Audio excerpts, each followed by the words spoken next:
네, 다 같이 합독하시겠습니다. 너희 제사장들아, 이제 너희가 이같이 명령하노라. 만군의 여호와가 이르노라.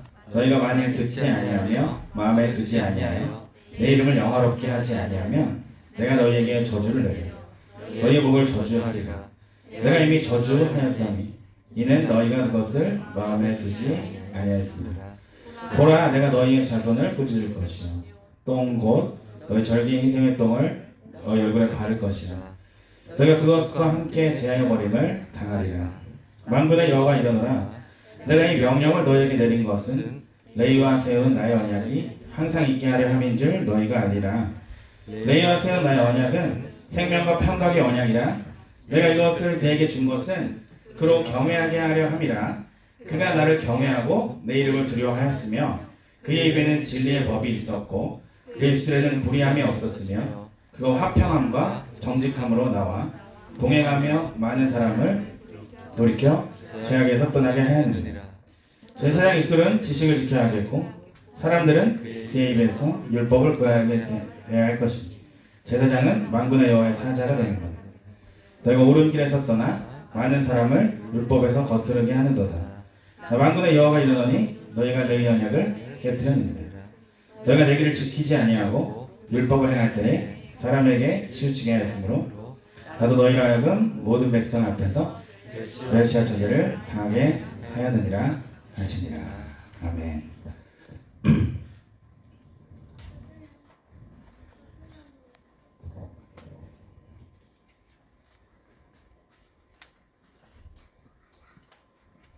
예, 오늘 말씀은 역시나 이제 제사장들에 대한 하나님의 어떤 진노하심이죠. 또 지적을 하시고 그렇게 가르쳐 주시는 부분입니다. 그래서 우리가 이것을 이제 레위와 언약이다 라고 표현을 하는데 오늘 말씀 보시면은 이게 좀 길잖아요. 좀 길어서 제가 간단하게 이렇게 설명을 드리도록 하겠습니다. 그래서 제사장들아 너에게 이같이 명령하노라. 그러니까 뭔가를 이제 뒤에 이제 명령을 하시는 거예요. 명령을 하시는데 2절에서 그러나 이것을 듣지 않거나 마음에 두지 아니하고 내 이름을 영화롭게 하지 아니하면, 영화롭다는 거는 하나님의 이름을 영광 돌리는 거예요. 인정하는 겁니다. 그렇게 하지 않으면 내가 너희에게 저주를 내려 너희의 복을 저주하리라. 내가 이미 저주하니까, 그러니까 이미 사실은 저주를 내렸는데 이제 앞으로 그렇게 하면 더 이게 계속 저주하겠다 그런 말이죠. 왜냐면 너희가 그것을 마음에 두지 아니했기 때문이라는 거예요. 그래서 지금 이 제사장들이 뭔가 잘못되어 있다는 건 이미 1장에서부터 봤죠. 그 더러운 떡을, 진설병을 더러운 떡을 올리고 제물을 흠 있는 것들을 막 올리고 무엇보다 오늘 말씀에서는 더 근본적으로 언약을 잃어버린 거예요. 언약을. 그래서 이들이 무엇을 잃어버렸느냐? 여기 보면 너희가 그것을 마음에 두지 아니했습니다. 결국은 뒤에 설명하는 것이 레위와의 언약이거든요. 언약. 그 언약이라는 건 그냥 쉽게 말하면 율법입니다. 율법. 언약은 약속이고 그 율법의 내용이 그 언약의 내용들이에요. 그래서 그 율법은 우리에게 명령이기도 하지만 약속입니다. 그것을 다 지켜 행하면 복을 얻게 된다는 하나의 약속인 거죠. 그래서 여기서 그것을 마음에 두지 않고 있다는 거예요. 근데 저주하시는데 너희 자손을 꾸짖을 거다 하시면서 똥을 이렇게 묻힌다는 거죠. 사실 이 제물을 바칠 때 이 배설물을 이제 진 밖에서 불태워야 되죠. 진 밖에서 처리하는 거예요. 근데 이걸 발라버리겠다. 그러니까 굉장한 수치심을 얘기하는 거고 그것과 함께 제하여 버림을 당하리라. 그러니까 진 밖에서 불태워서 버리는 거예요. 그러니까 버리겠다 이런 뜻입니다. 그런데 이 4절에서 6절까지가 바로 레위와 세운 언약을 얘기해요. 이게 민수기 25장에 나오는데 모압과의 그 음행 사태에서 그 제사장이 그 하나님의 그 마음을 읽고, 그러니까 당연히 이거는 잘못된 것이니까 이제 그들에게 이제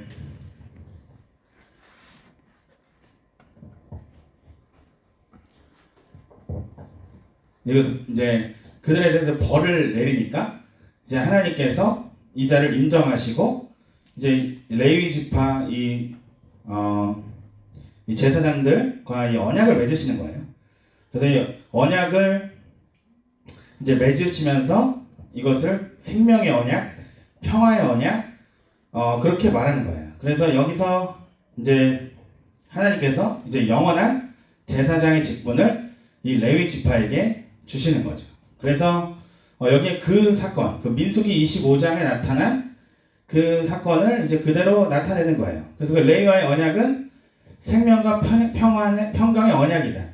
그래서 이게 말이 조금 뭐 정확히는 모르겠지만 평강이라는 건 하나님과의 어떤 관계에 있어서 평화를 얘기하죠. 그래서 이 사람들에게 있었던 전염병이 이제 그쳐지게 돼요. 이 징벌로 인해서 나타났던 전염병이 그쳐지게 되면서 평강의 관계, 또 그 전염병이 사라지니까 아무래도 그것이 생명이 아니겠느냐. 그리고 크게 보면 이 언약이라는 것, 율법이라는 것은 속죄의 의미가 있고 우리에게 생명과 평화를 주는 거죠. 이제 궁극적으로 예수님을 통해서 이루어지지만 그런 면에서 이렇게 표현하는 것 같아요. 그래서 레위와의 세운 이 언약은 아주 그 대표적으로 그 모범이 되는 사례라는 거죠. 그래서 이 얘기를 하는 거고, 이 사람들은 이 사람들을 대표적으로 얘기하면서 그 이전에 레위 지파나 뭐 제사장들은 아주 모범적인 자들이 있었다는 거예요. 그래서 그로 경외하게 하려 함이라 그가 나를 경외하고 내 이름을 두려워했다. 6절에는 그의 입에는 진리의 법이 있었고 그의 입술에는 불의함이 없었고 또 화평함과 정직함으로 동행했다는 거예요. 하나님과 또 많은 사람을 돌이켜서 또 죄악을 떠나게 했다. 그러니까 이 제사장, 여러분 이 레위 지파에서 그 아론의 자손들은 제사장이 되는 거죠. 그래서 이 레위라는 건 크게 보면은 그 레위 지파 전체 그 성전을 이렇게 담당하고 제사장까지 있지만 중심적으로는 제사장이 거기 들어가는 거죠. 근데 이 제사장들이 주로 하는 일이 이 율법을 가르치는 일이 있어요. 가르치는 일이 있고 또 법을 행하는 거죠. 그러니까 어떤 율법에 따라서 이렇게 판단을 해주는 거예요. 근데 당연히 율법을 잘 알아야 제대로 판결을 할 것이고 율법을 잘 알아야 가르치겠죠. 그리고 지금 이게 말랑이잖아요. 여러분 우리가 회당 중심의 그 신약에서 볼 수 있어요. 회당 중심 신앙이 포로기에 생겼다고 우리가 많이 추측을 해요. 그러니까 바벨론 포로기에 회당이 생겼을 것이다. 왜냐하면 성전이 없고 뭐 제사장도 없고 뭐 그런 시기인데 그들끼리 이렇게 디아스포라 유대인들끼리 회당처럼 이렇게 모여서 뭔가 했을 것이다. 거기서 아마 신약에 나타난 그 회당이 그 근원이 거기 있지 않겠느냐. 그러면 우리가 이게 추측하기로 이 시기에 회당이 있을 가능성이 있겠죠. 그러면 회당은 율법을 읽고 율법을 가르치는 일을 주로 하죠. 그러니까 그 가르치는 일을 하는 것이 중점인데 그 가르치는 일을 잘 하려면 율법을 잘 알아야겠죠. 그리고 원래부터 이 제사장들에게 율법을 가르치는 그 일이 주어져 있는 거고요. 그래서 당연히 이 사람들은 그들 자체가 율법대로 살아야죠. 그리고 율법을 잘 알아야죠. 그리고 하나님과 동행해야죠. 그런 부분 모범적인 얘기를 이렇게 하고 있는 거예요. 근데 이제 7절에 보니까 제사장의 입술은 지식을 지켜야 되고 사람들은 그 입에서 율법을 구하여야 되는데 제사장은 만군의 여호와의 사자다. 사자라는 건 메신저입니다. 메신저. 보통 천사에게 많이 쓰기도 하고 뭔가를 전달하는 거예요. 제사장이 사자라는 거예요. 그러니까 하나님의 말씀을 전달하는 역할이다. 하나님의 뜻을 이렇게 전달하고 또 뭐 재물이 있으면 옳은지 그른지 바치기 합당한지 아닌지 판단하고 뭐 판결하고 그 사람들의 어떤 송사에 대해서 판결하고 그 모든 건 하나님의 뜻대로 메신저, 그 대리자 역할, 중간에 있는 중보자 역할을 제사장이 담당하는 거예요. 그러나 너희는 8절에 너희는 옳은 길에서 떠나 많은 사람을 율법을 거스르게 하는다. 또 만군의 여호와가 이르노니 너희가 레위의 언약을 깨트렸다. 이 레위의 언약은 영원히 그 자손, 이 자손들에게 우리가 비느하스죠. 비느하스. 그 사무엘상 그 비느하스 말고 비느하스의 그 자손이 영원한 그 제사장이 되는 영원한 언약이에요. 근데 깨트렸다는 거예요. 왜냐? 그 하나님의 율법을 망각한 거죠. 그래서 9절에는 율법을 행할 때 사람에게 치우치게, 그러니까 판결을 얘기하는 거예요. 잘못된 판결. 그래서 나도 너희로 하여금 모든 백성 앞에서 멸시와 천대를 당해 할 것이다. 그러니까 창피를 당하는 거예요. 이 백성들이 그렇게 인정하지 않는 거예요. 그래서 이제 이게 본래 이 이 민수기 25장에 그러니까 이 모압 여자들과 음행하는 그 사건에 대해서 이것을 이제 제사장이 그 하나님의 뜻에 맞게 징벌하는 그런 모습 속에서 하나님이 인정했고 거기서 레위인과의 언약이 한 번 더 발생을 하는 거예요. 원래부터 레위인을 향한 언약은 존재하지만 정확하게 그 언약이란 말을 이렇게 언급했고 또 축복의 말로 영원히 그 언약이 이제 집행된다, 이루어진다라는 거를 말씀하신 그런 부분이에요. 그 아주 실예가 되고 모범이 되는 그런 모습이고 그것을 토대로 지금 얘기하고 있다는 거예요. 그래서 오늘 역시나 이 제사장의 이 역할에서 지난 1장에서는 그 제물을 그러니까 더러운 떡을 올리고 진설병에 또 제물은 당연히 이 제사장이 그걸 잘 판단해서 흠이 없는 걸 드리게 해야 될 거 아닙니까? 근데 제사장이 이 언약을 잃어버린 거예요. 그러니까 오늘 말씀 토대로 언약을 잃어버리고 그 아무 제물이나 그냥 갖다 바치는 그런 사태를 이제 보게 되는 거죠. 그러면서 오늘 다시 한번 이렇게 하나님이 또 질책하시면서 너희는 그 언약을 깬 자들이다. 그렇게 얘기하는데 언약을 깼다는 건 율법을 모른다는 거. 그리고 율법을 제대로 가르치지 않는다는 거. 여러분이 율법을 잘 아시는 하나님의 말씀을 잘 아시는 자가 되시기를 간절히 축원합니다. 여러분 우리가 하나님의 말씀을 안다는 것. 여러분 우리 그냥 자랑하기 위해서 하나님의 말씀을 아는 게 아니에요. 우리가 하나님의 말씀을 안다는 것은 하나님을 아는 것이죠. 하나님이 어떤 분인지를 말씀을 통해서 우리에게 나타내시죠. 하나님이 무엇을 좋아하시고 무엇을 싫어하시고 무엇을 옳다 여기시고 무엇을 그르다 여기시는지를 율법을 통해 가르쳐 주시고 말씀을 통해 가르쳐 주신다는 거예요.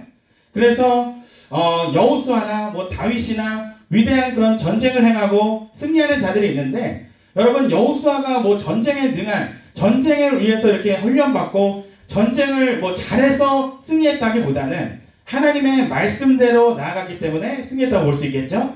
다윗이 뭐 물론 다윗이 전쟁 능력을 가졌겠지만 다윗이 늘 승리하지 못하죠. 다윗이 승리할 때는 하나님이 도와주실 때 하나님의 뜻대로 행할 때 다윗이 하나님의 뜻대로 행하지 않고 자기 영광을 구할 때는 하나님이 도와주시지 않고 그에게도 어려운 일들이 그렇게 닥치는 그 모습을 볼 수 있습니다. 그래서 이 성경에 나타난 모든 그 사람들은 자기가 위대해서 하나님의 역사가 나타나는 것이 아니고 하나님이 시키는 대로 하나님의 말씀을 잘 알고 그것대로 행한 자들이 역사가 일어났다는 거예요. 그래서 여러분이 지금 여기 교회에 오셨잖아요. 여러분 저는 목사잖아요.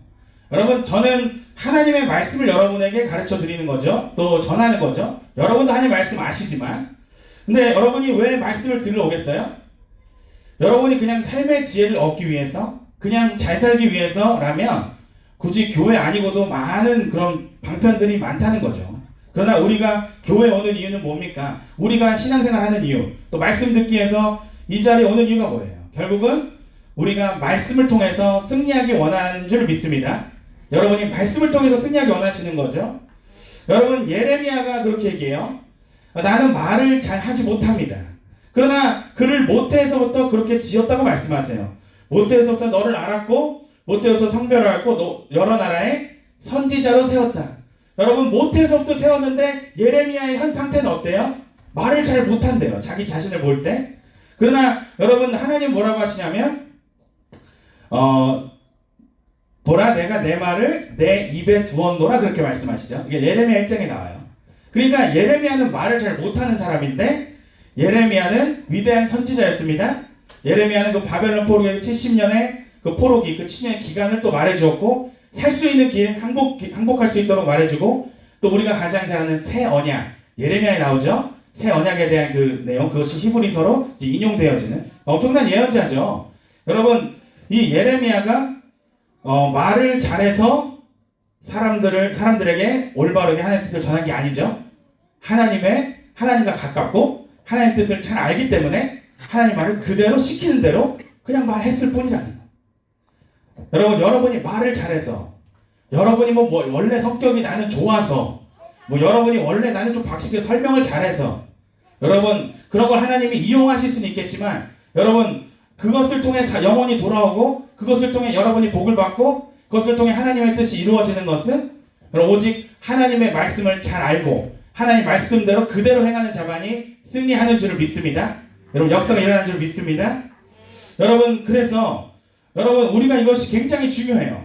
여러분은 여기서 결코 이탈하시면 안 돼요. 늘 하나님의 말씀을 깨닫고 기록된 말씀, 그러나 여러분 성령의 검은 곧 하나님의 말씀입니다. 우리가 이렇게 기록된 말씀, 과거의 말씀을 깨달으며 내용을 숙지하고 이해하지만 이 말씀이 오늘 나에게 적용되어지는 것, 성령의 역사. 또 이 과거의 말씀이 이렇게 풀어지고 연결되고 이해되는 것도 성령의 조명하심이죠. 그와 함께 그 말씀이 오늘의 나의 말씀으로 다가오는 것, 성령의 역사와 함께 말씀이 풀어지는 거죠. 또 우리에게 또 말씀을 토대로 또 하나님이 우리에게 또 말씀하시죠. 이렇게 가라 저렇게 가라 이건 아니다 저건 아니다 이런 여러 가지 말씀을 여러분이 들으실 거예요. 여러분 그렇게 여러분이 하나님의 말씀 안에 거하는 삶을 살 때에만 하나님은 그를 통치하시고 보호하시고 지키시고 그렇게 역사하시며 구원의 길로 인도하신다는 거죠. 그러나 반대로 우리가 아무리 교회를 다니고 우리가 아무리 예수님을 잘 알고 잘 안다고 이제 생각하고 여러분이 오래 신앙생활을 했다 하더라도 여러분이 하나님의 말씀 안에 거한다고 스스로 느끼지 못한다. 오늘 하루를 살아가시고 이번 주를 살아가실 때에도 내가 하나님의 뜻대로 하나님 말씀대로 지금 가고 있다. 그런 어떤 확신이 없다면 여러분 어쩌면 조금은 이탈되어 있는 거죠. 다시 우리가 중심으로 말씀의 중심으로 들어와야겠죠. 나를 사랑하지 않은 자는 내 말을 지키지 않으니 너희가 듣는 말은 내 말이 아니요 나를 보내신 아버지의 말씀이니라. 이게 15장도 나와요. 내가 내 아버지께 들은 것을 다 너희에게 알게 하였습니다. 여러분 우리 예수님은 늘 이런 말씀을 하시죠. 여러분 예수님도 이것에서 이탈하지 않았다는 거예요. 여러분 예수님이 이 땅에 오셔서 처음에 그 요한복음을 보면은 처음에 그 물이 포도주가 되는 그 사건 거기서 보면은 어머니가 이제 부탁을 하잖아요. 근데 거기서 예수님이 내 때가 아직 이르지 않았습니다 라고 얘기해요. 그러니까 뭐냐면 예수님은 이 십자가의 고난도 때가 되었을 때 말씀하시죠. 또 어떤 기적을 행하는데 소문을 내지 말라 그래요. 그리고 지금은 우리가 이렇게 은혜 받으면 빨리 전도하고 빨리 전파하라 그러잖아요. 그게 아름다우고 멋진 거잖아요. 그렇지만 예수님이 그 때가 이르지 않을 때는 얘기 못하게 하세요. 왜냐? 십자가에 달릴 때가 있어요. 그게 미리 알려지고 이렇게 곤란해지면 안 돼요. 이게 막 만방에 이제 전파가 되고 이제 그래서 바로 십자가에 달려 돌아가셔야 돼요. 그러니까 어떤 식이에요? 예수님은 늘 아버지의 때에 맞춰서 움직이셨다는 거예요. 늘 아버지의 때, 구약의 예언, 구약의 말씀이 나타나는 거고 아마 예수님이 이렇게 나아가실 때 이제 성령의 움직임을 따라서 시험 당하러 가시듯이 광야에 계속 그렇게 가셨겠죠. 그러면서 늘 때를 계속 기다리셨어요. 그리고 이렇게 말씀하시죠. 내가 계속 하는 말은 바로 내 말이 아니고 나를 보내신 아버지의 말씀이다. 그러니까 예수님도 그 움직임, 모든 삶의 움직임을 그 예언과 계획에서 하나님의 계획과 때에서 벗어나지 않으셨어요. 그리고 예수님의 말씀 그 자체도 다 난 아버지께 받은 거예요. 그 연합된 관계 속에서 아버지께 받은 것을 말씀하셨다는 거예요. 여러분 우리 요한복음 16장 13절을 보겠습니다. 조금만 넘기시면 되니까 16장 13절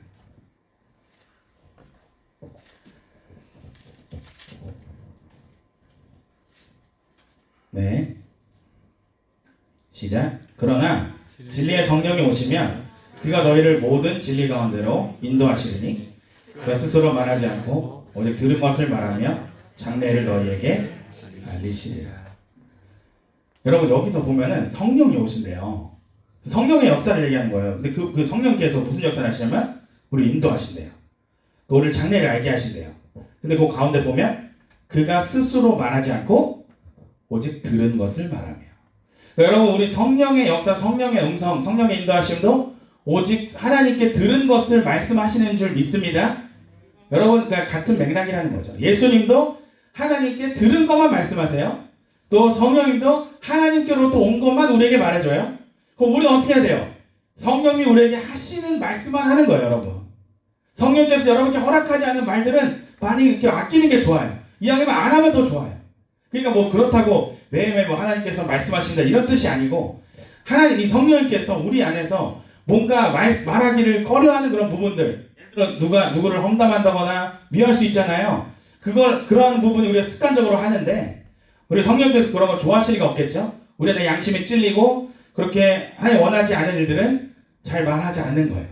오직 성령께서 우리에게 주시는, 마음으로 주시는, 빨리 저 사람에게 이렇게 사랑한다고 말해주고 싶고, 뭐 이렇게 하나님이 당신을 사랑합니다라고 이렇게 가르쳐주고 싶고, 뭐 이렇게 뭔가 선물하고 싶고, 뭔가 이렇게 도움을 주고 싶고, 그런 마음을 주시잖아요. 그런 일들을 우리가 행하는 것이 우리의 삶에 승리하는 비결이라는 거죠. 여러분이 그렇게 하나님의 그 말씀, 하나님의 말씀하심, 또 우리 기록된 이 말씀을 이렇게 이탈하지 않고 늘 그 하나님의 통치 안에서 입술을 사용하고 하나님의 통치 안에서 행동하시는 여러분 되시기를 간절히 축원합니다. 여러분 갈라디아서를 보면 바울이 이런 말을 하죠. 사람에게 받은 것도 아니요 배운 것도 아니요 오직 예수 그리스도의 계시로 말미암은 것이요. 갈라디아서 1장 22절에 나와요. 여러분 이 바울이 사실은 이 맥락상으로는 나는 본래 제자들에게 배운 게 아니야. 내가 사도가 된 거는 하나님이 나 사도 되게 하셨고 내가 이렇게 복음을 알게 된 거 직접 받았어. 계시로 받았다는 거는 직접 내가 하늘로부터 들어서 깨달았다는 거예요. 여러분 바울이 또 빌립보서에서는 이 모든 것을 해로 여긴대요. 또 예수를 또 모든 것을 잃어버리고 배설물로 여긴대요. 그러니까 그 그리스도의 복음을 위해서 다 버린다는 거예요. 나는. 그 바울도 지식이 많잖아요. 다 버리고 배설물로 여기고 해로 여긴대요. 모든 것을. 왜냐? 이게 빌립보서 3장 8절에 나와요. 내 주 그리스도 예수를 아는 지식이 가장 고상하기 때문에 이렇게 나오잖아요. 아시죠? 고상하기 때문이라. 가장 귀하다는 거죠. 다시 말하면 가장 위대하다는 거죠. 복음이. 여러분 그러니까 이 복음이 너무 위대하고 강력하니까 다른 것들은 다 배설물로 보이고 불필요해 보이는 거예요. 그래서 바울은 뭘 했습니까? 헬라의 지식도 있고 유대적인 지식도 많았지만 율법도 많이 알고 뭐 많은 것들을 가지고 있었겠지만 바울은 오직 무엇만을 자랑해요? 십자가만을 자랑하고 복음만을 전했다는 거죠. 여러분 바울이 그렇게 고린도전서에서 또 말할 때 이 복음이 전해지는 그 역사를 볼 때 사람의 말의 지혜라고 하지 않고 성령의 지혜, 성령의 능력, 성령의 나타내심으로 이루어졌다고 얘기를 해요. 거기 이 고린도 지역에서 그것을 여실히 느낀 거예요. 그러니까 내가 내 지식과 내 지혜가 이 복음이 전파되는 게 아니구나. 복음을 전파되면서 영향을 주는 게 아니구나. 오히려 난 그런 것들을 다 버리고 오로지 성령의 이끄심을 따라 나아간다는 거죠. 그러니까 하나님이 바울에게 역사하신 것을 따라 나가기 때문에 바울도 그 많은 선교의 그런 시작, 유럽 선교에게 문을 여는 그런 선교 역사의 중요한 역할, 또 이 신약의 정말 대부분의 바울 서신으로 이루어지는 그런 역사들이 하나님이 시키는 대로 했다는 거예요. 하나님이 가르쳐주는 그 계시를 통해서 복음을 깨닫고 그것만을 가지고 사람들에게 나아갔고 성령이 인도하시는 대로만 했다는 거예요. 그냥 많은 지식이 있어도 여러분이 많이 아는 게 때로는 뭔가 어려움이 될 수 있어요. 왜냐? 많이 알면 교만해요. 많이 알면 하나님의 말씀과 이 성경이 작아 보여요. 그러니까 우리가 하나님의 말씀이 가장 위대하다는 걸 알기까지 우린 나머지의 것들을 그렇게 버리기가 쉽지 않다는 거죠. 여러분 우리 하나님의 말씀이 가장 위대한 줄을 믿습니다. 여러분 그걸 알기만 해도 오늘 여러분이 그걸 정확하게 아신다면 물론 우리가 직장에 다닐 때 뭐 이렇게 돈을 벌어주는 어떤 기술들이 있고 지식들이 있습니다. 여러분의 삶의 상식과 관계를 이루는 경험의 지식들 뭐 여러 가지 삶의 지혜 그게 나를 살려주려고 생각할 수 있지만 여러분 진짜 복음을 맞이하고 복음으로 살아가고 성령의 지혜로 살아가는 자들은 그런 말을 하지 않아요. 왜냐? 그런 경험, 그런 지식, 그런 이론, 그런 테크닉보다 하나님이 역사하시고 도와주시고 우리와 함께 하시는 그 인생 가운데 그 초월적이고 이 사람이 할 수 없는 그런 역사들, 사람이 행할 수 없는 역사들을 경험하기 때문에 바울도 그래서 모든 것을 다 잃어버려도 상관없고 다 배설물로 여겨도 상관없었던 거죠. 여러분 이 베드로전서의 말씀 2장 9절에 보면은 찾지 마시고 우리 다 아시는 말씀이에요. 너희는 택하신 족속이요 왕같은 제사장들이여 거룩하나라 이런 얘기 있잖아요. 이런 말씀. 여러분 우리는 제사장이에요. 왕같은 제사장. 그 중에 왕같은 제사장. 오늘 말씀 그대로 제사장. 여러분 우리 모두가 말씀을 있는 그대로 믿고 그 말씀을 전하는 자가 되시기를 간절히 축원합니다. 우리도 제사장이에요. 우리 루터가 만인 제사장절 얘기했잖아요. 모든 그리스도인 말씀을 전할 수 있고 그 말씀대로 그렇게 많은 영혼을 구원할 수 있는 제사장의 역할을 감당할 수 있고 그 하나님께 중보기도 할 수 있는 그런 제사장적인 역할을 감당하는데 그 뒤에 그 2장 9절 뒤에 이렇게 나오잖아요. 아름다운 덕을 선포하게 하려 하십니다. 여러분은 이 신약 시대의 새 언약의 일꾼이고 새 언약의 일꾼. 그러니까 옛 언약이 아닌 새 언약의 일꾼이고 다시 말해 여러분은 복음의 제사장들인 줄 믿습니다. 여러분 복음의 제사장들이면 어떻게 됩니까? 율법을 알아야죠. 그러니까 더 정확히는 말씀을 알아야 되고 예수님의 복음을 알아야겠죠. 또 그 복음대로 내가 살아내야죠. 약물의 본이 돼야죠. 약물의 본. 약물의 본이 되고 그렇게 그 입술에 그 믿음의 고백이 나와야죠. 하나님은 살아계시고 하나님은 역사하시고 하나님은 내 삶에 함께 하신다고 자연스럽게 나올 수 있어야죠. 정말 예수님이 우리의 구원자이시고 왜 구원자이신지 이론으로도 설명할 수 있고 우리의 삶의 경험으로도 설명할 수 있어야죠. 여러분 우리가 그렇게 제사장으로서 여러분 말씀으로 살아가고 말씀을 가감하지 않고 말씀을 선포하는 여러분 되시기를 간절히 축원합니다. 여러분 그래서 우리가 해야 될 일은 말씀대로 살고 말씀을 전하는 일이라는 거예요. 근데 여러분 그 이상의 모든 영역은 하나님이 하신다는 거예요. 그러니까 여러분 우리가 지금 집중해야 될 것은 우리가 얼마나 말씀대로 살아가고 있느냐. 올바른 말씀을 알고 그 안에 거하고 그렇게 살아가느냐 제일 중요한 거예요. 그러니까 오늘 이 제사장들은 그러한 일을 제대로 하지 못한 사람들. 그러니까 이 율법 언약을 잃어버리고 하나님의 마음 하나님의 뜻도 잃어버리고 그냥 마음대로 제물 올리고 마음대로 그렇게 제사장의 직무를 행하는 타락한 시대. 그러니까 그러면서도 가장 문제는 말라기에 중심되는 가장 문제는 뭐예요? 근데 우리가 뭘 잘못했냐고 자꾸 반문한다는 거예요. 그러니까 완전한 무지와 눈이 가려진 상태. 그러니까 내 잘못을 모르는 것만큼 가장 큰 저주가 없어요, 여러분. 벌을 받으면서도 이제 좀 있으면 400년의 침묵기로 들어가는데 하나님이 또다시 진노의 시대로 가는 거예요. 근데도 몰라요, 이 사람들. 그래서 다시 마지막으로 말라기를 통해 깨우기를 원하셨지만 끝나죠? 또 400년 후 세례 요한 오고 예수님 오고. 근데 결론은 성전 부시는 그런 비극이 일어나고 디아스포라로 떠나가는. 그러니까 결국은 아무리 택한 민족이어도 주님의 말씀에서 이탈해서 무지함으로 들어가면 버림받는다는 거죠. 그래서 여러분 우리가 해야 될 일은 하나님의 말씀을 깨닫고 하나님의 말씀을 대로 살고 하나님의 말씀을 전하는 거예요. 간단하죠. 그러나 여러분 말씀을 깨닫는 것도 성령이 조명하셔야 되겠죠. 그건 역시도 하나님의 역사예요. 말씀대로 사는 것 성령의 능력이 아니고서 어떻게 말씀을 다 이루어냅니까? 여러분? 우리가 어떻게 이 죄를 이기겠어요?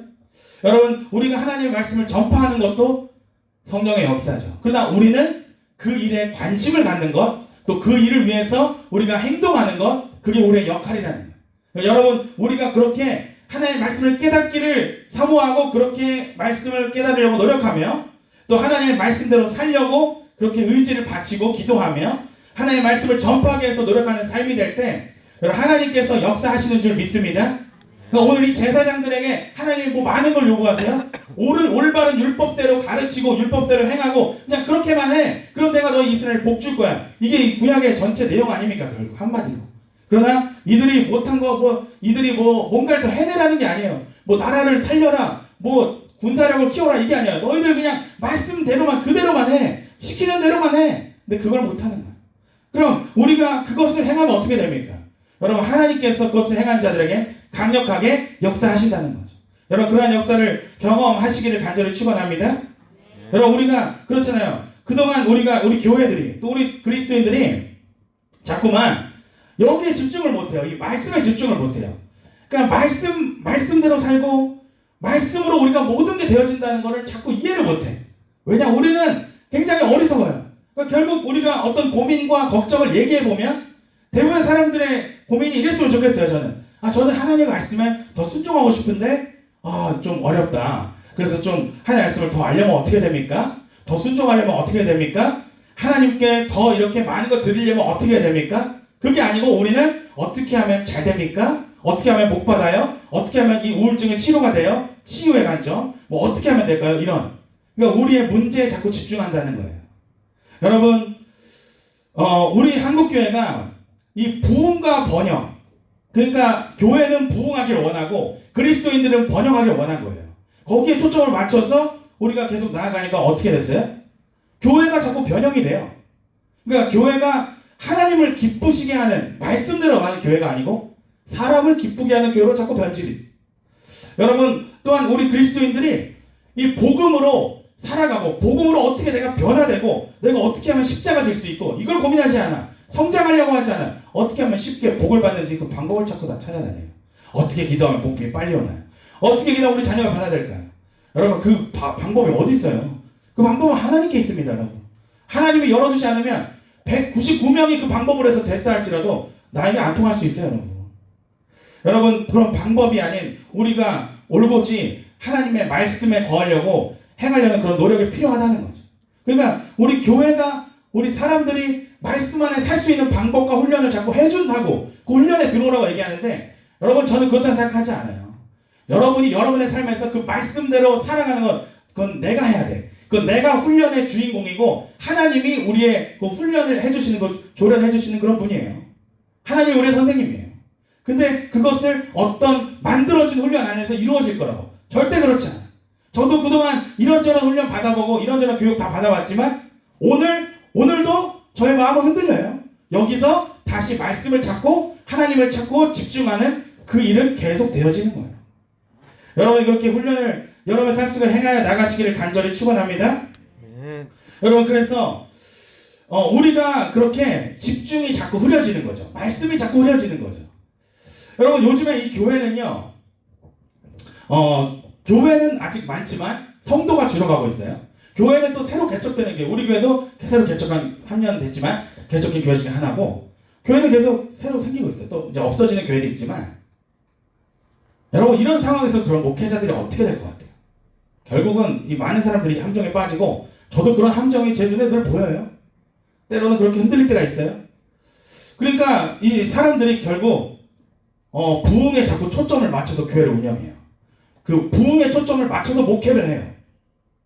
우리 그리스도인들은 번영에 초점을 맞춰서 자꾸 신앙생활을 해요. 근데 자꾸 뭔가가 자꾸 망가지는 거예요.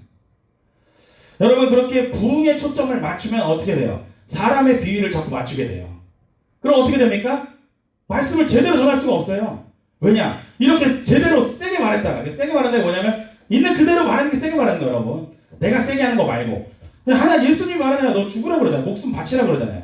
안 하잖아요. 목사들이. 사람들이 그렇게 말 안 하잖아요. 그러니까 우리가 새롭게 예수님을 믿는 사람들이 나타나도 그들이 주님을 위해서 목숨을 바치니까 성장하진 않아요. 우리가 그렇게 강한 말을 피해서 얘기를 하기 때문에 그냥 예수님 만나면 좋습니다. 행복합니다. 평안합니다. 물론 있죠.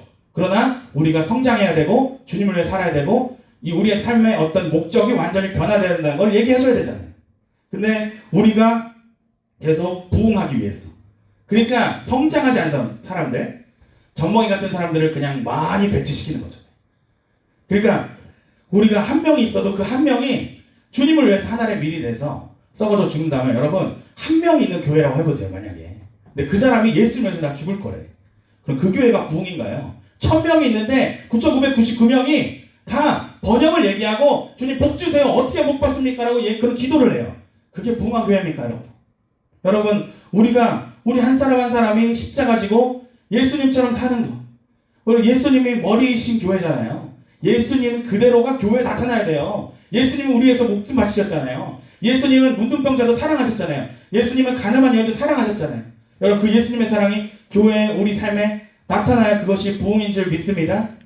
그러나 우리가 그러한 말씀을 자꾸 망각하고 부흥과 번영에 초점 맞추니까 목사들은 사람의 그런 그 비밀을 맞추고 더 이상 진리를 선포하기보다는 고난을 얘기하기보다는 잘 될 겁니다. 번영과 위로만을 자꾸 얘기한다는.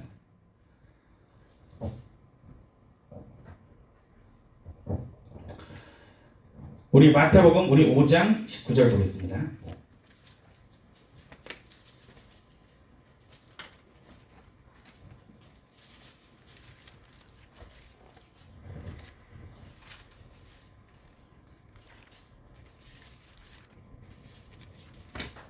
네, 일단 두 개만 읽었으면 좋겠습니다. 시작. 그러므로 누구든지 계명 중에 가장 작은 것 하나라도 버리고 또 그같이 사람을 가르치는 자는 천국에서 지극히 작다 일컬음 받을 것이요 누군지 이를 행하여 가르친 자는 천국에서 크다 일컬음을 받으리라. 아멘. 물론 여러분 여기에서 이 율법, 여기서 말하는 계명은 사실 정확히는 구약이죠. 왜냐하면 구약의 말씀이 예수님을 통해서 다 이렇게 완성되고 이루어지는 그런 모습을 사실 말씀하시는 거지만 어쨌든 그것이 이제 그 앞절에 17절 18절에 나와요. 1.1획도 없어지는 거 다 이루어져요.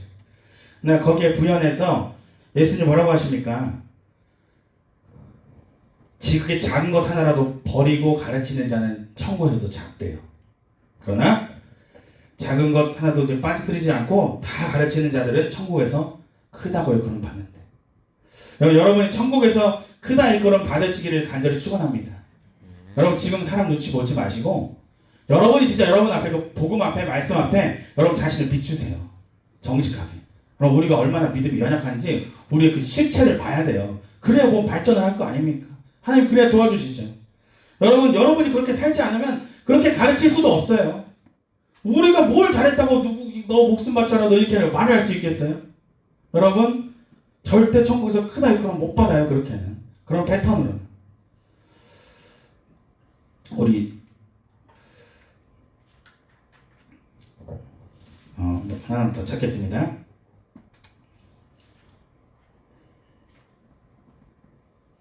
우리 마태복음 10장을 보겠습니다. 10장.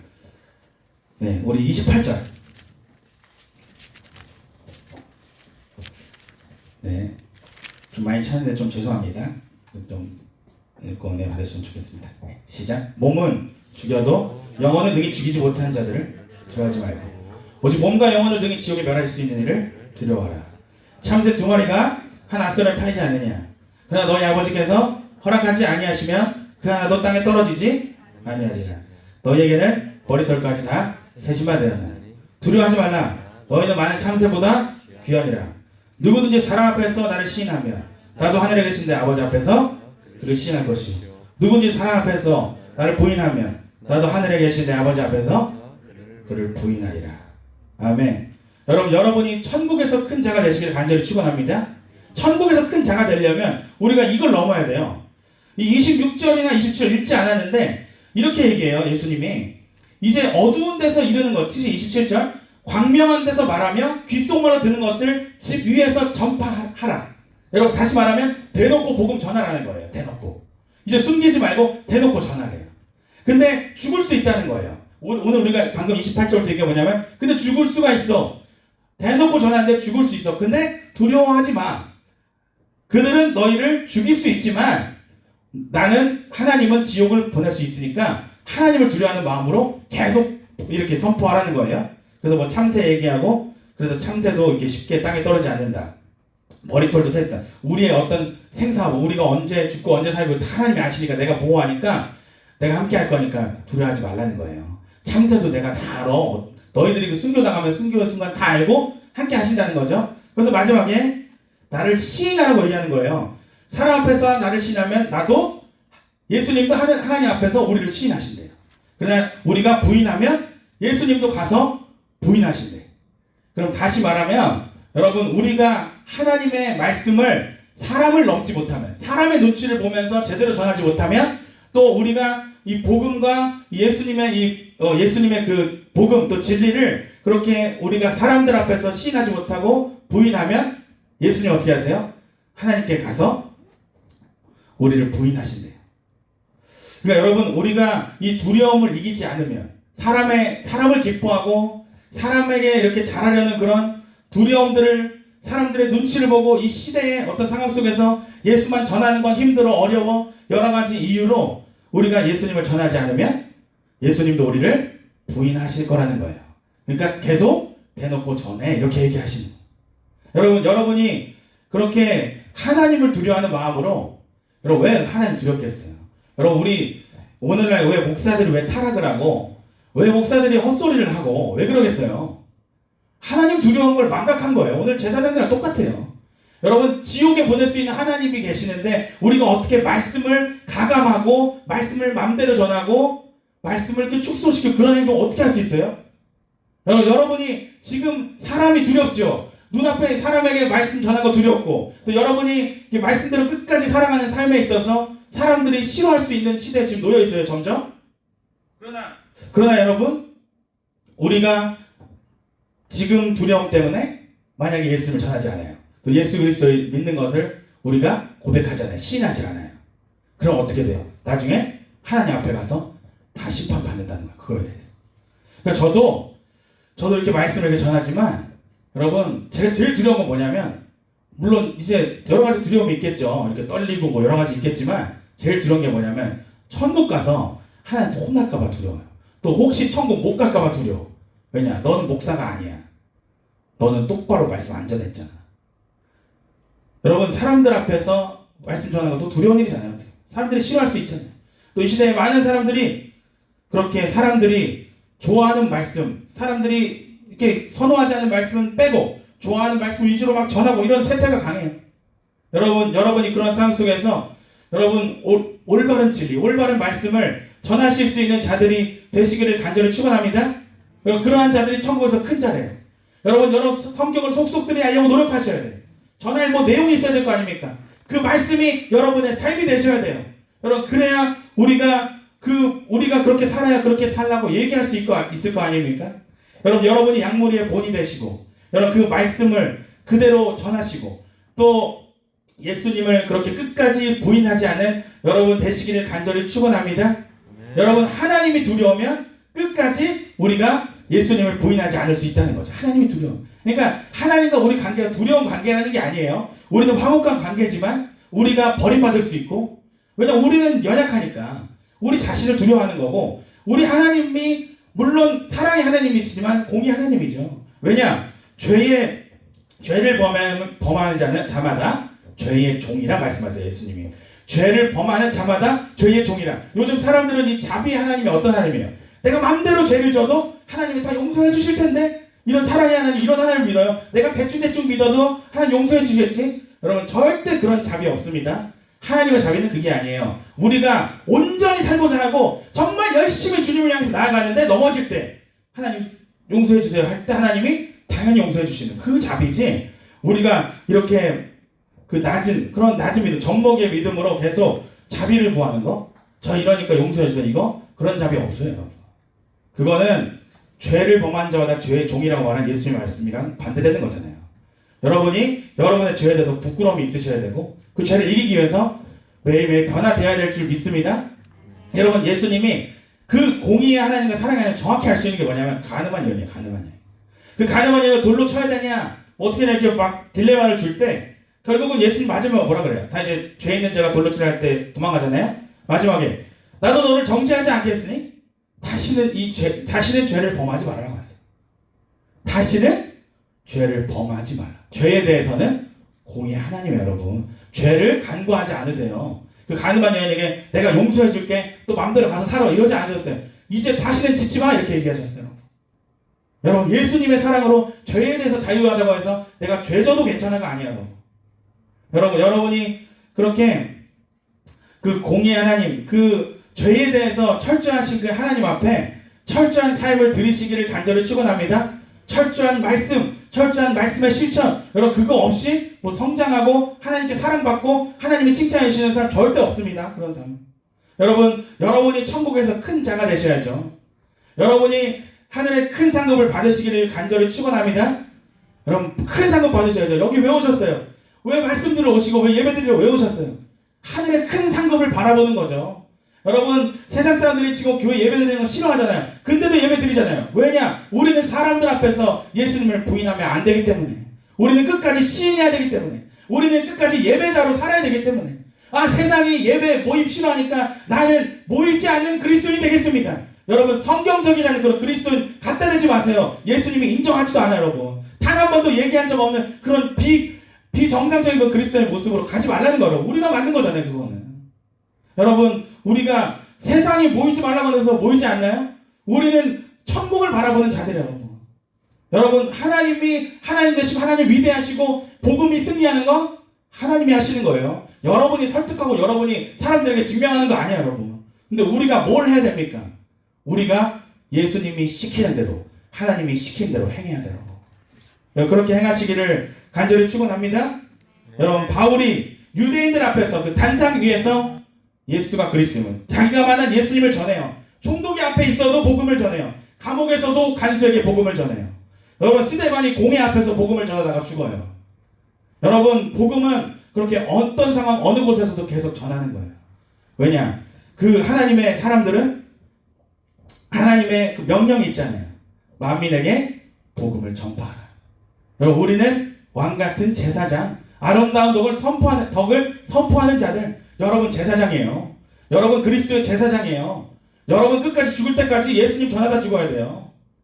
여러분 그렇게 사시기를 간절히 축원합니다. 여러분 어디서나 그리스도인으로 살고 그리스도의 향기 풍기고 우리의 말 속에서 예수님을 증거하고 여러분 그렇게 살지 않고 우리가 하늘의 뭐 큰 상급을 당연히 못 받을 것이고 이 땅에서 하나님이 누구와 함께 하시겠습니까? 누구에게 복을 주시겠어요? 누구에게 하나님의 능력을 보여주시겠습니까? 그렇게 하나님의 말씀을 있는 그대로 행하고 전하고 그렇게 살아내는 자들. 여러분 요즘에 그래서 교회는 많아지고 성도는 줄어드는 상황 속에서 점점 이 목사가 서비스맨이에요. 서비스맨. 물론 저도 서비스를 해야 된다 생각해요. 여러분에게 친절을 해서 서로 사랑해야 되니까 우리가. 또 이게 그 아비의 마음으로 항상 사람들을 품고 하나 되게 하는 그런 지도자 역할이 당연히 필요해요. 그거로서 제가 거부하는 게 아니고 근데 우리는 무엇을 얘기해야 돼요? 진리를 얘기해야 돼. 진리를 얘기한다는 건 뭐냐면 진실을 폭로하는 거야. 진실을 폭로. 성경은 우리에게 진실을 폭로해요. 우리가 악하다는 것을 그대로 드러내요. 근데 그런 말을 안 해요. 그런 말을 자꾸 빼. 왜? 사람들이 싫어하니까. 우리에게 분명히 예수님이 목숨 바치라고 했어요.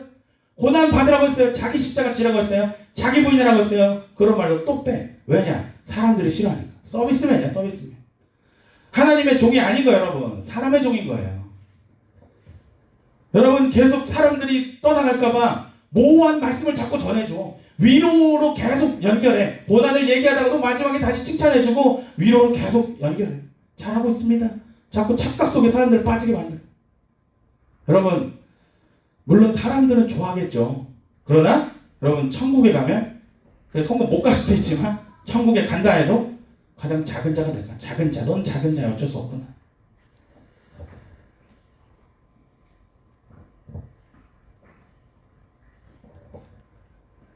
여러분 우리 교회가 계속해서 그렇게 변형이 되었어요. 근데 이게 우리가 그 본질적인 어떤 그 목표와 정체성이 확실하면 괜찮아. 그러니까 뭐 교회 수영장도 있고 교회 뭐 카페도 있고 교회 상담하는 것도 있고 우리가 만들려면 되게 많아. 뭐 연극을 할 수 있는 연극장을 만들 수도 있고 다 좋겠죠. 편리하니까. 근데 우리가 먼저는 그러한 방법을 의지해서는 안 돼요. 그러니까 우리는 뭐 수영장으로 부흥했다. 그 수영장을 바라봐. 그건 여러분 하나님의 역사가 아니야. 하나님 주신 부흥은 하나님의 위대하심이 드러나요. 우리가 만들어낸 그런 프로그램이나 방법이 나타나는 게 아니에요. 그 배우의 역사하시는 하나님이 나타나야 돼. 편의 시설이 나타나면 안 돼요. 이 교회는 하나님이 역사에서 하나님이 부흥케 하신다는 게 우리가 동의가 돼야 되고 그것을 느껴야 그것이 하나님이 주시는 부흥인 줄 믿습니다. 근데 많은 사람들이 그럼 어떻게 합니까? 더 편리하고 더 이렇게 사람들이 좋아하는 교회로 더 만들어가는 거예요, 여러분. 그럼 어떻게 돼요? 자연스럽게 하나님의 말씀에 집중을 못한다는 거예요. 목회자도 성도들도 교회가 자꾸 열심히는 하는데 다른 것을 자꾸 열심히 해요. 사람들을 기뻐하는 일이에요. 그럼 그렇게 되면 어떻게 돼요? 말씀이 그렇게 흔들리고 축소되기 시작하면 결국 나중에 하나님 보셨을 때 그것은 교회가 아닌 거예요. 교회가 아니야. 왜냐? 교회는 말씀이 있고 복음이 있고 예수님이 통치하시고 예수님 머리가 되시고 성령의 역사가 일어나야 교회인 줄 믿습니다. 이렇게 강대상이 있고 의자가 있고 뭐 마이크가 있고 피아노가 있는 게 교회가 아니고 말씀이 선포되어지는 그것이 교회인 거예요. 여러분이 그렇게 어디에 계시던 우리가 어떤 상황에 놓이던 우리가 그곳에서 말씀을 선포하고 말씀대로 나아가는 공동체라면 그곳이 교회인 줄 믿습니다. 반대로 아무리 모든 것이 갖춰져 있어도 그곳에 진짜 말씀이 전해지지 않고 축소되어지고 가감되어지고 변형되어진 그런 말씀이 전해질 때 그곳은 교회가 아니라는 거예요. 여러분 그래서 하나님이 유대인의 성전을 2번이나 붕괴시켜 버리는 거예요. 왜냐? 성전은 번들을 하지만 율법이 없는 성전은 성전이 아니에요. 성전도 부셔요. 여러분 율법을 잃어버린 이스라엘 백성은 더 이상 내 자식이 아니에요. 그들을 버릴 수밖에 없어. 다시 돌아올 수 있는 기회는 주시지만 지금은 벌하실 수밖에 없다. 여러분 이제 말씀 정리할 텐데 여러분 자신을 돌아보시기를 간절히 축원합니다. 여러분이 진짜 모든 말씀을 가르쳐 지켜 행하는 자가 되길 원하는지, 아니면 그냥 몇 개의 말씀을 가지고 그냥 거기서 세상 일 바쁘게 하면서 우리가 그렇게 말씀에 집중하지 못한 삶을 살고 있지 않은지. 여러분, 우리가 그렇게 정말 하나님을 두려워하는 자인지, 사람의 눈치를 보고 사람을 두려워하는 자인지, 여러분 우리 자신을 바라봐야 돼요. 여러분, 우리 대부분의 사람은 사람을 두려워합니다. 여러분, 다 아니라고 하지만 우리가 가장 두려운 건 사람이에요. 사람이 가장 두려운 거예요. 그러나 여러분, 우리 하나님이 역사하시면 그 두려움을 이기게 하실 줄 믿습니다. 여러분, 어떠한 상황에서도 정말 여호수아 갈렙처럼, 여호수아 갈렙은 계속 가나안에 가자고 해요. 결국 어떻게 돼요? 돌에 맞아 죽을 뻔합니다. 그러나 여호수아 갈렙이 가나안을 안 갔습니까? 갔어. 결국에 돌로 쳐 죽이려고 했는데도, 40년을 기다리게 하셨는데도 결국에 그들은 그때 40년 전에 그 약속을 기억하면서 결국 그 가나안 땅에 들어갔다는 거예요. 왜냐? 그들의 삶에서 가장 중요한 건 그 가나안 땅이에요. 왜냐? 하나님이 약속했으니까. 여러분, 오늘의 삶에서 여러분 하나님의 약속, 하나님의 말씀 안에 거하는 삶, 그것이 가장 중요한 삶이 되시기를 간절히 축원합니다. 여러분은 왕 같은 제사장이시죠? 주님의 사자입니다. 여러분이 주님의 메신저입니다. 여러분 안에 말씀을 채우시고, 여러분 말씀을 그대로 살아내시고 말씀을 그대로 전하세요.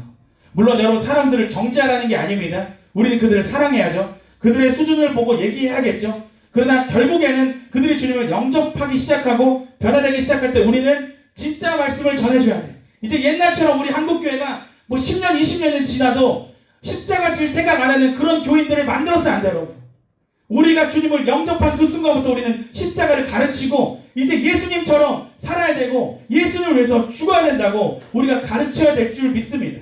우리 한국교회를 누가 망쳤어요? 우리 한국교회 목사들이 망친 거예요. 여러분, 우리 한국교회를 왜 이렇게 변질돼요? 여러분, 우리는 무조건 말씀을 전하고 봐야 돼요. 사람들이 그것을 선택할 거예요. 하나님이 역사하실 거예요. 근데 애초에 지레 겁먹고 말씀을 이렇게 포장해가지고 사람들이 듣기 좋게 던지는 거예요. 계속 던지니까 사람들이 이런 말씀도 있네. 부담도 없고 너무 좋다. 늘어납니다. 부흥됩니다. 대역교 됩니다. 근데 지금 우리 한국교회가 그래서 전체적으로 지금 부흥하고 있냐 이거죠. 계속 쇠퇴하고 있어요. 여러분. 숫자적으로도 줄어가고, 여러분 제자가 없어요. 이 나라 교회는 사람은 이렇게 많고 교회도 이렇게 화려한데 제자가 없어. 제자가 단 한 사람에도 난 예수님밖에 모른다고 말하는 사람이 없어요.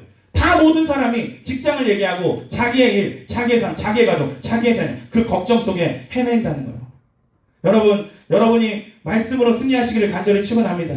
여러분이 말씀대로 살면 여러분의 고민 하나님이 다 해결하세요. 근데 우리가 그렇게 결단하지 않고 그렇게 모호하게 자꾸 행동하니까 하나님도 도와줄 수 없는 거예요. 여러분, 우리 스스로, 이제 말씀 끝낼 시간이 지났네요. 우리가 우리 스스로 건강 챙길 수 있겠죠. 우리가 우리 스스로 성공을 해서 갈 수 있겠죠. 근데 여러분, 우리가 복도 받고 건강도 챙기고 또 우리 자녀도 구원받고 우리 가족 다 구원받고 우리를 통해서 많은 영혼이 살고 또 나도 구원받고 하늘의 상급 받고, 이걸 인간이 어떻게 해요? 이 땅에서도 하나님과 함께하며 하나님의 번영을 누리고 죽어서도 그렇게 천국에 가서 천국의 영광을 누리는 그것을 우리 인간이 어떻게 하냐 이거죠. 건강, 그까짓 거 우리 노력하면 건강 챙길 수 있겠죠. 여러분, 돈 열심히 벌면 돈 언젠간 모여지겠죠. 여러분, 똑똑해지는 거 공부하면 되죠. 열심히. 우리는 그게 목적이 아니에요. 우린 천국 가야 되잖아요. 여러분의 가족들 먹여 살릴 수 있겠죠. 그들 건강 챙겨줄 수 있겠죠. 여러분, 그들 구원 어떻게 시킬 거예요? 가족을 넘어서 여러분 친구들, 여러분 주변의 사람들 하나님 바꿔줄 거예요. 너 어떻게 살릴 거예요? 우리의 역할을 우리가 감당해야 될 줄 믿습니다. 옳은 말씀을 알고 옳은 말씀대로 살고 옳은 말씀을 전파해야 돼요. 그래야 하나님이 역사하신 줄 믿습니다. 여러분, 그런 하나님의 강력한 그런 일하심과 그렇게 역사하심 속에서 여러분이 늘 부흥을 경험하시고 하늘의 부흥, 하나님의 부흥을 경험하시고 여러분 삶에 그런 하나님이 주신 형통이 넘쳐나시기를 간절히 축원합니다. 아멘. 시간